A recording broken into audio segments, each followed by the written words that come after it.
Entrevista a Bruno Latour por Andrew Iliadis. El Dr. Latour fue entrevistado por Andrew Iliadis el 24 de septiembre de 2013 para Figure Ground Communication. Traducción a cargo de Axel El-Yatib. Lectura por Gerardo Ferretis. Bruno Latour es profesor del Instituto de Estudios Políticos de París y una figura central de la sociología, antropología y estudios sobre ciencia y tecnología contemporáneos. Es autor de numerosos libros, incluyendo Laboratory Life, We Have Never Been Modern y Reassembling the Social. Recibió varios doctorados honoris causa y en 2012 fue premiado con la Legión de Honor. En 2013 dio las conferencias Gifford en la Universidad de Edimburgo y el mismo año ganó el premio Holberg. Su proyecto más reciente es una antropología de los modernos que incluye un libro, Investigación sobre los modos de existencia. Buenos Aires, PAI2, 2013, y un sitio web interactivo de investigación. Pregunta. En su último libro se ocupa nuevamente de la noción de lo moderno. He oído que usted dice que este libro tiene un enfoque positivo. ¿Podría explicar a qué se refiere con positivo y negativo y en qué sentido habría un giro con respecto a su estudio anterior? Respuesta. Nunca fuimos modernos. Buenos Aires, siglo XXI, fue una suerte de operación de limpieza ya desde el título. De alguna manera intentó aclarar muchas cosas en relación con la idea de que ha habido algo así como un frente de modernización que explicaría la historia del mundo y del planeta. Traté de mostrar que si uno sigue los argumentos que sido desarrollados en los estudios sobre la ciencia, la mayoría de los argumentos vinculados a la modernización en realidad están basados en la extraña idea de la separación creciente entre ciencia y política, lo cual es refutado por cada uno de los eventos y cada uno de los ejemplos de la historia de la ciencia y la tecnología. Así que no hay ninguna cuestión que resultaría aclarada por el uso de las palabras moderno, no moderno o posmoderno. Así que quizás sería mejor dejarlas a un lado. Ahora bien, por supuesto, una operación de limpieza es una cosa, pero luego hay algo más. Es decir, ok, nosotros nunca fuimos modernos, pero entonces, ¿qué pasó? ¿Quién es este nosotros? ¿Y cuáles son los elementos de la historia que de alguna manera habitamos bajo las etiquetas equivocadas, por así decir? Este nuevo experimento, investigación sobre los modos de existencia, es positivo en comparación con la versión negativa que ofrecí hace 20 años. Pregunta. El libro lleva el subtítulo Una antropología de los modernos y lo acompaña un sitio web de investigación. ¿Podría explicar cuál es el objetivo del sitio y qué información sería recogida en él? Respuesta. El tamaño de la empresa es, por supuesto, ridículamente grande, porque la idea es hacer algo que raramente se hace, que es tratar de atacar simultáneamente muchos de los elementos que son la herencia de lo así llamado moderno, categoría que tiene que ser, como señalé, pensada nuevamente. Entonces, a pesar del tamaño de la empresa, es necesario llevarla a cabo en un solo proyecto y no en fragmentos separados, porque, en primer lugar, los investigadores se han vuelto cada vez más, por así decir, disciplinados y hacen antropología de pequeños, muy pequeños trozos, lo cual es, por supuesto, bueno con respecto a la calidad de la información que es recabada, pero a veces se pierde de vista el conjunto, digamos. Yo no podía hacer esto solo, por eso inicié e invertí mucho en este proyecto por más de 20 años hasta el día de hoy y creí que podría inventar, usando las nuevas tecnologías digitales, una suerte de trabajo colaborativo.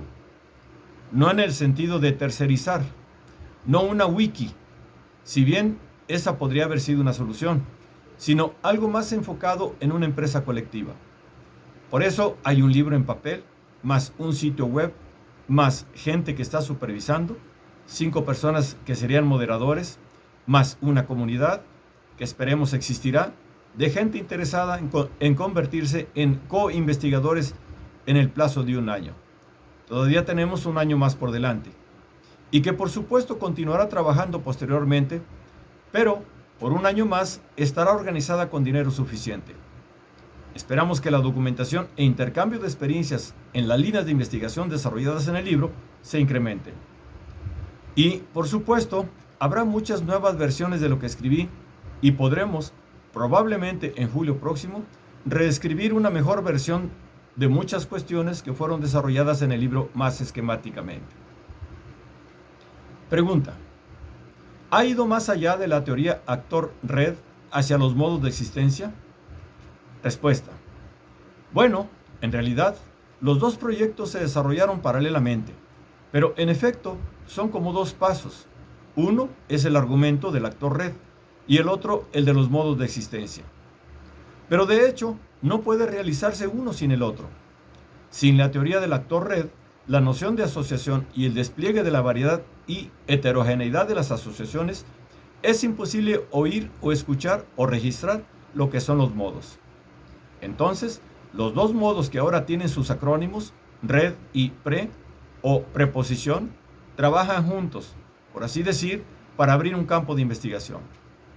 El problema es que es bastante difícil concebir la posibilidad de una antropología de lo moderno, porque la incertidumbre con respecto a todo lo que se vincula con los modernos es demasiado grande. Defendemos la ciencia en el sentido místico y politizado de muchos filósofos de la ciencia, o la ciencia como práctica y acción es completamente distinto. Lo mismo vale para la política, lo mismo para el derecho y por supuesto para la economía. Entonces, se necesitan herramientas para simplemente poder considerar la posibilidad de hacer antropología de lo moderno, y en este sentido, la teoría del actor-red ha hecho su trabajo, pero no puede hacerlo sola. Debe ser complementada.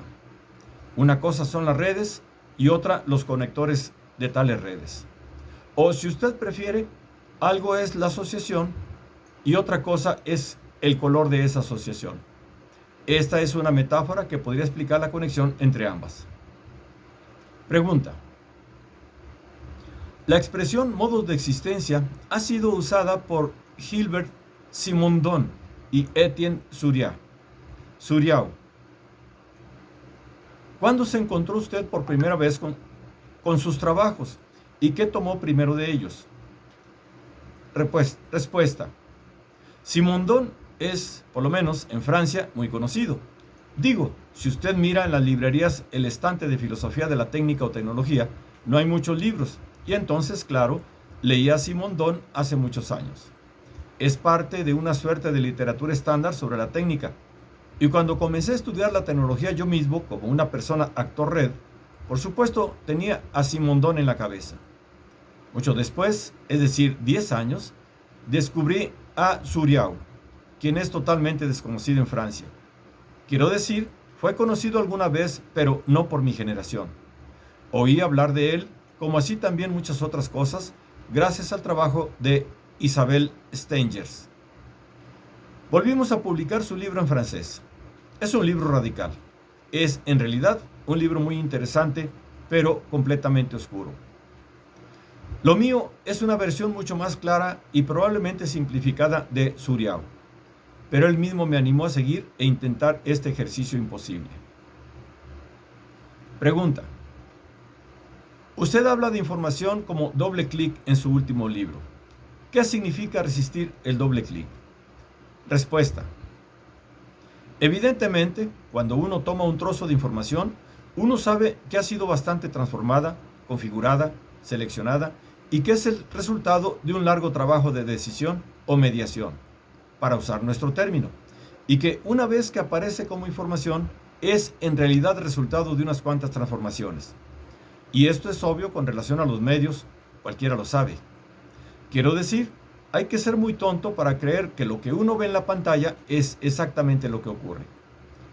Para el caso de los medios, tenemos una cultura de resistencia a esta idea de información sin transformación, que es el doble clic. Ahora, por supuesto, también probablemente lo tenemos para el derecho. Todos saben que cuando se hallan frente a una resolución jurídica, ha habido una larga serie de decisiones altamente técnicas y transformaciones previas. Tenemos que exportar esta cultura de duda y confianza simultáneas a todos los otros modos, incluyendo, por supuesto, la ciencia, que normalmente es el caso en que uno dice, bueno, aquí no hay interferencia ni transformación, en absoluto, porque estamos hablando de información que no ha sido transformada. Lo cual es, por supuesto, completamente absurdo cuando uno estudia la práctica científica. Así, curiosamente, no hay tema ni tópico en que la noción de información doble clic no se aplique en realidad. Y sin embargo, constantemente actuamos como si hubiese una suerte de punto de referencia dando información sin transformación y que fuese un cibolet que juzgaría todos los otros tipos de conocimiento, práctica o experiencia que tenemos. Así que existe una extraña vacilación frente a la información. Por un lado, hay una práctica altamente técnica de la duda y la confianza simultáneas, confiando y dudando de las transformaciones a la vez. Y por el otro lado, una idea muy ingenua de que todo sería mejor si no hubiese transformación alguna, y tal es la clase de vacilación que experimentamos siempre con respecto a la información. Creemos que todo sería mejor si no hubiese transformación, pero sin embargo, sin transformación no habría información, y creo que vacilamos en esto. Esta vacilación en realidad es particularmente característica de lo moderno también.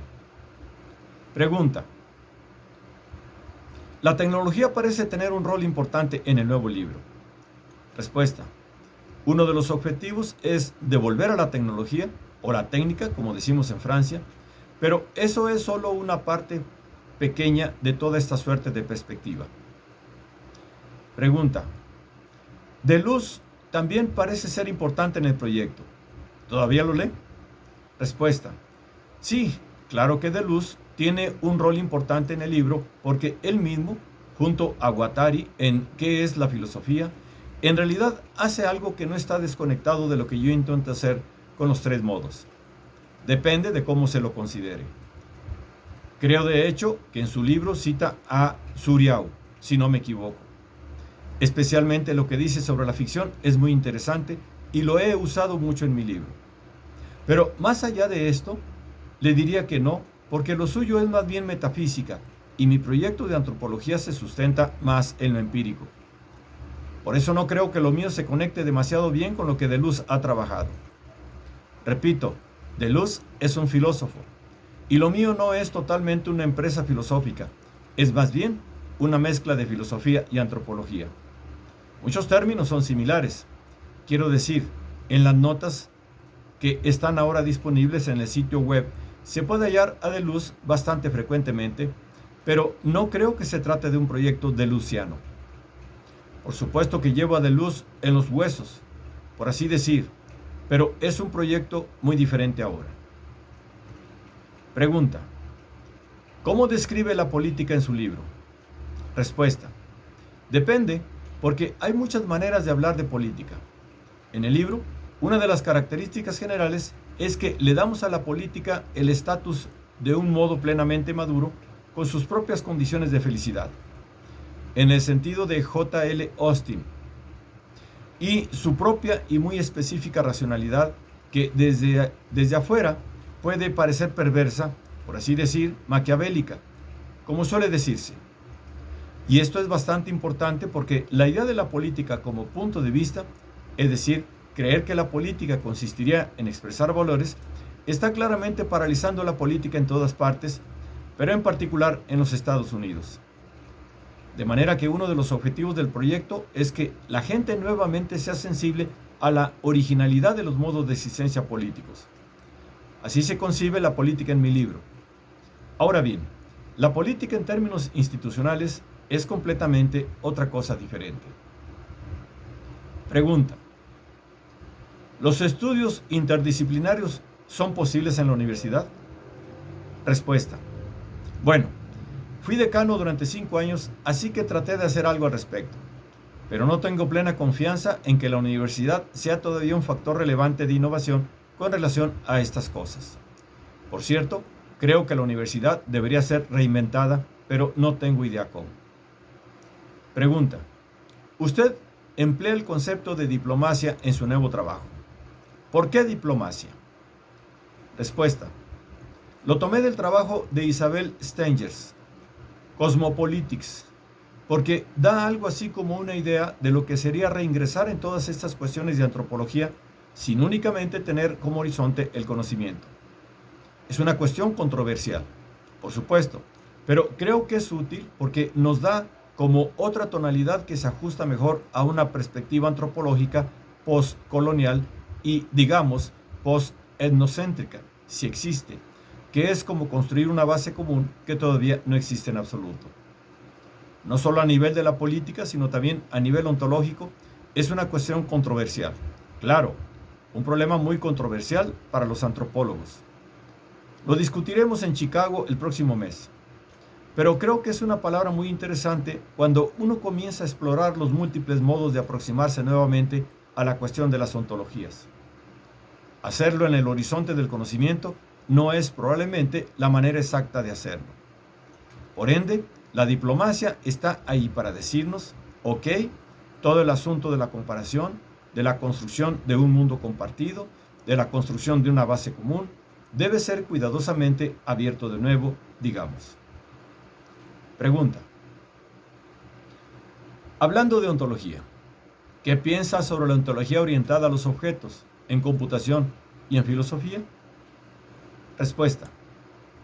La ontología de la computación es algo distinto porque es una cuestión de nomenclatura, de nombrar las cosas, que es por supuesto un campo muy interesante, técnicamente. La filosofía orientada a objetos es filosofía y es un movimiento interesante, pero que no está contribuyendo mucho al trabajo de campo, y yo estoy interesado en los conceptos solo si nos permiten hacer cosas distintas en el trabajo de campo. Hasta ahora, no estoy al tanto de estudios de campo empíricos que hayan sido influenciados o al menos claramente influenciados por este movimiento filosófico. Puede que vengan, y eso será probablemente bueno. Pregunta. ¿En qué está trabajando actualmente? ¿Cuál es el próximo paso? Respuesta. Estoy por completo ocupado en la parte contributiva del libro porque el sitio web ya ha salido y la semana que viene tendremos las contribuciones. Así que veremos cómo la gente puede, de hecho, no solamente leer el libro y las notas al pie, sino también empezar a proveer algo de feedback y algo de la documentación en que estamos interesados. Así que tengo mucho trabajo para un año más. Estoy también muy involucrado con la información a gran escala para las ciencias sociales en otro proyecto. También estoy escribiendo una obra de teatro sobre Gaia y trabajando en las conferencias Gifford. Así que estoy bastante ocupado. Pregunta. ¿Podría hablarnos de su interés en el arte y cómo lo ubica junto a la filosofía y la política? Respuesta.